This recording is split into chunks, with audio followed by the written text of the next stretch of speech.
안녕하십니까. 세상 읽어주는 남자 이상훈입니다. 오늘은 3나노 적용이 더 밀릴 가능성이 크다는 주제로 한 말씀 드리겠습니다. 이 3나노가 뜨거운 감자입니다.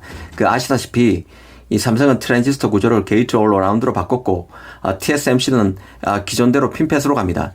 두 선두 파운드리 선택이 다르다는 점에서도 관심이 크거니와 TSMC의 7나노, 5나노, 4나노에서 완전히 밀린 삼성이 역전의 발판을 마련할 수 있을지와 연계돼서 시장이 주목하는 공정이기도 합니다. 현재로서는 삼성이 올 하반기 3나노 1세대 공정인 GA2를 통해서 칩을 양산하고 내년에 2세대 공정인 GAP를 양산하기로 했습니다. 이 반면 TSMC는 올 연말 3나노 1세대 공정 칩 양산에 들어가서 실제 내년 1분기에 칩을 받아볼 수 있을 것이라고 했습니다. 하지만 앞서 말씀드린 대로 두 기업 모두 한계가 있습니다.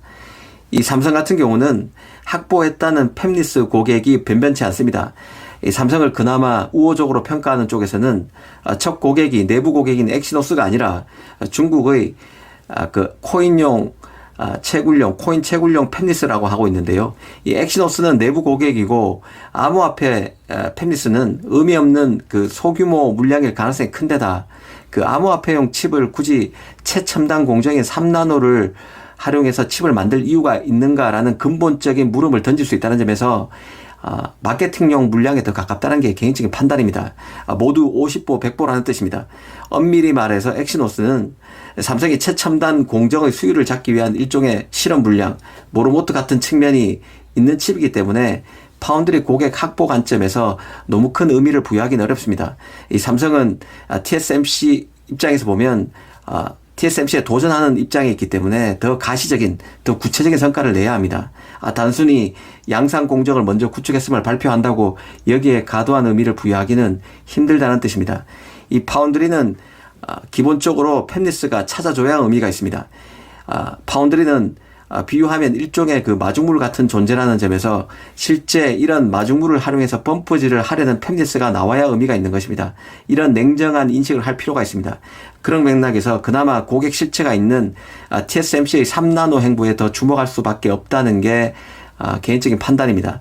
그런데 최근 대만 언론이 TSMC가 인플레이션 등을 이유로 생산 설비 조정에 나설 예정이라는 보도가 있었습니다. 핵심은 3나노 공정을 좀 더 줄이고 5나노 시설을 우선 배치한다는 게 핵심인데요. 이 3나노 공정을 5나노로 바꾼다는 것인데 그 이후로는 인플레이션을 들었습니다. 워낙 칩 제작 가격이 올라가고 있어서 이 팹리스들이 부담을 느낄 것으로 보고 기존의 5나노 공정을 더 늘리기로 했다는 뜻입니다. 이 TSMC가 이런 결정을 한 데는 팹리스를 대상으로 한 수요 조사 결과가 바탕이 됐을 것으로 봅니다. 일전에 애플이 올가을에 나오는 아이폰 14와 아이폰 14 맥스에 기존 TSMC 5나노 공정으로 만드는 A15 바이오닉, A15 칩셋을 그대로 쓰게 될 것이라는 거밍치 발언을 소개해 드린 적이 있습니다. A16 바이오닉도 5나노 공정 칩이라는 뜻인데요. 이와 관련해서 이런저런 분석이 있다는 점도 짚어드렸었습니다. 사실 이제 모바일 AP에 들어가는 CPU의 한 세대당 성능 향상폭이 이전 모델보다 10% 이내인 경우가 대부분입니다. 비일비재한데요. 이 프로세서 성능이 이미 상당히 높아져서 모바일 AP 설계업체들은 이제 인공지능을 이용한 이미지 품질 향상이나 실시간 레이 트레이싱 지원 같은 새 기능을 추가해서 사용자들이 체감할 수 있는 변화를 끌어내는 방식으로 진화하고 있는 상태입니다. 이 과거처럼 1년 만에 CPU, GPU 성능이 50%, 100% 높아지기 어려운 상황에서 이런 식으로 AP 성능 업그레이드에 나서고 있다는 뜻입니다. 이는 팹리스로 하여금 비용에 대해서 더 고민하게 만드는 요인이 되고 있습니다. CPU 성능 향상이 둔화된 상황에서 새로운 아키텍처를 수용하기 위해서 트랜지스터를 더 많이 사용하게 되고 메모리 대역폭도 늘려야 합니다. 이런 것들이 다 비용이죠. 특히 공급망도 원활하지 못하고 원자재 비용은 뛰고 있습니다. 이 팹리스로서는 실리콘 비용의 급증을 감내하기 쉽지 않아지고 있다는 뜻입니다. 설사 삼성이나 TSMC가 3나노 노드를 일정대로 잘 마무리해서 원래 계획했던 시기에 칩을 양산을 할 수 있다 하더라도 팹리스가 3나노를 실제 적용할지는 또 다른 선택의 문제가 돼가고 있다는 뜻입니다. 지금 비즈니스 환경이 그렇다는 뜻입니다.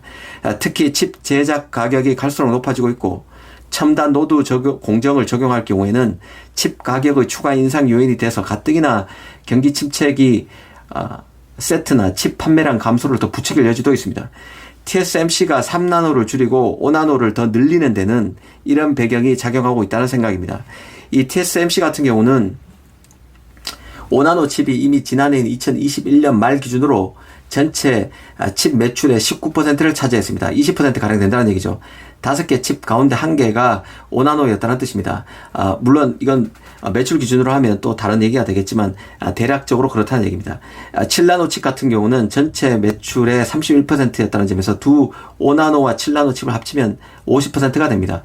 주력 칩 중에 주력이 바로 5나노와 7나노입니다. 그 다음 차세대 주력 칩으로 부각되고 있는 게 현재로서는 그 3나노 칩인데요. 지금 분위기로 봐서는 3나노 적용이 생각보다 더 늦어질 가능성이 점점 커지고 있습니다. 이 제조업체인 파운드리의 기술적 한계, 양산 기술이 쉽지 않다는 점도 한 이유가 되겠지만 이게 무난하게 되더라도 인플레이션 요인 때문에 팹리스들이 3나노 공정 적용에 대해서 조금 더 고민이 더 커지고 있다는 뜻입니다. 오늘은 3나노 공정 활용이 더 밀릴 것이라는 주제로 한 말씀 드렸습니다. 감사합니다.